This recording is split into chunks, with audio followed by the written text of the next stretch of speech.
നമസ്കാരം. 2026 തമിഴ്നാട് നിയമസഭാ തെരഞ്ഞെടുപ്പിന് ശേഷം BJP നേതൃത്വം നൽകുന്ന സഖ്യം സർക്കാർ രൂപവൽക്കരിക്കുമെന്ന് കേന്ദ്ര ആഭ്യന്തരമന്ത്രി അമിത്ഷാ.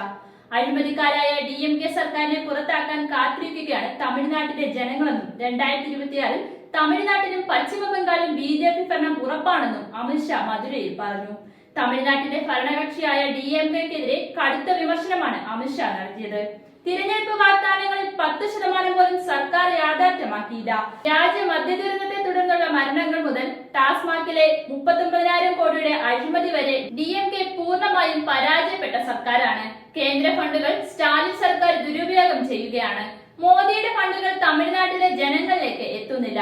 അവ DMK വഴിമാറ്റുകയാണെന്നും ഷാ ആരോപിച്ചു. അതിനിടെ അമിത്ഷായ്ക്ക് മറുപടിയുമായി DMK രംഗത്തെത്തി.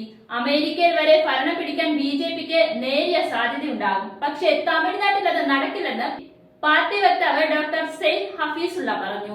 39,000 കോടി രൂപയുടെ അഴിമതി ആരോപണ വിഷയത്തിൽ BJP സാങ്കല്പിക ലോകത്താണ് ജീവിക്കുന്നത് എന്നായിരുന്നു DMKയുടെ മറുപടി.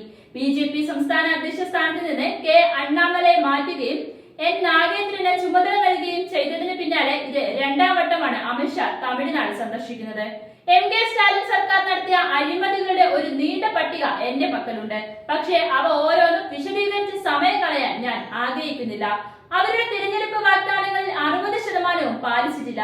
മിസ്റ്റർ സ്റ്റാലിൻ, കഴിഞ്ഞ തിരഞ്ഞെടുപ്പുകളിൽ നിങ്ങളുടെ തിരഞ്ഞെടുപ്പ് പ്രകടന പത്രികയിൽ നൽകിയ വാഗ്ദാനങ്ങളിൽ എത്ര എണ്ണം പാലിച്ചെന്ന് ജനങ്ങളോട് പറയാൻ ഞാൻ നിങ്ങളെ വെല്ലുവിളിക്കുന്നു, അമിത്ഷാ പറഞ്ഞു. DMK സർക്കാർ 4,600 കോടി രൂപയുടെ മണൽ ഖനന അഴിമതി നടത്തി. തമിഴ്നാട് സ്റ്റേറ്റ് മാർക്കറ്റിംഗ് കോർപ്പറേഷന്റെ അഴിമതിയിലൂടെ സംസ്ഥാന ഖജനാവിന് 39,000 കോടി രൂപ നഷ്ടമുണ്ടായി. അല്ലാത്ത പക്ഷം തമിഴ്നാട്ടിലെ എല്ലാ സ്കൂളുകളിലും 2 അധിക മുറികൾ നിർമ്മിക്കാൻ ഈ പണം ഉപയോഗിക്കാമായിരുന്നുവെന്നും അമിത്ഷാ പറഞ്ഞു.